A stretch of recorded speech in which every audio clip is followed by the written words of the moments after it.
சரி ஓகே, இப்ப நம்ம மசில் ட்ரைனிங் பண்றோம். எவ்வளவு நாளுக்கு மசில் ட்ரைனிங் பண்றது, எவ்வளவு தடவை ஒரு வாரத்துக்கு பண்றது, பிளஸ் வந்து எவ்வளவு டியூரேஷன்ல பண்றது, இந்த மாதிரிலாம் சில கேள்விகள் வரும். இந்த வீடியோல நான் சிம்பிளா மட்டும் சொல்றேன். ஒவ்வொரு நாளும் அட்லீஸ்ட் மினிமம் 30 மினிட்ஸ்ல இருந்து மேக்ஸிமம் 90 மினிட்ஸ் வரைக்கும் நம்ம மசில் ட்ரைனிங் வந்து நம்ம பண்ணணும். இப்ப 30 மினிட்ஸ் சொன்னா இல்ல 60 மினிட்ஸோ இல்ல 90 மினிட்ஸோ சொன்னா கண்டினியூஸா யாரும் 30 மினிட்ஸ் பண்ண மாட்டாங்க, கண்டினியூஸா யாரும் 60 மினிட்ஸ் பண்ண மாட்டாங்க.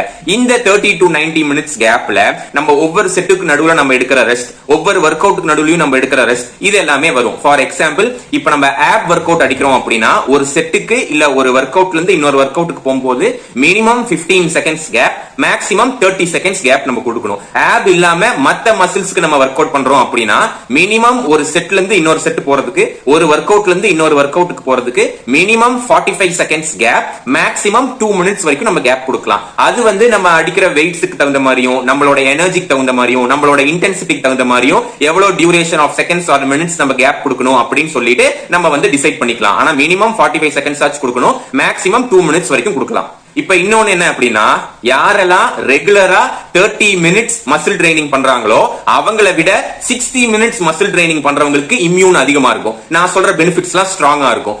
யாரெல்லாம் 90 மினிட்ஸ் ரெகுலரா மசில் ட்ரைனிங் பண்றாங்களோ அவங்களுக்கு இந்த 60 மினிட்ஸ் பண்றவங்களை விட இந்த இம்யூன் பவர் அதிகமா இருக்கும். பிளஸ் நான் சொன்ன மத்த பெனிஃபிட்ஸோட லெவல், அந்த பவர் எல்லாமே அதிகமா இருக்கும். So minimum 30 minutes, maximum 90 minutes. சரி.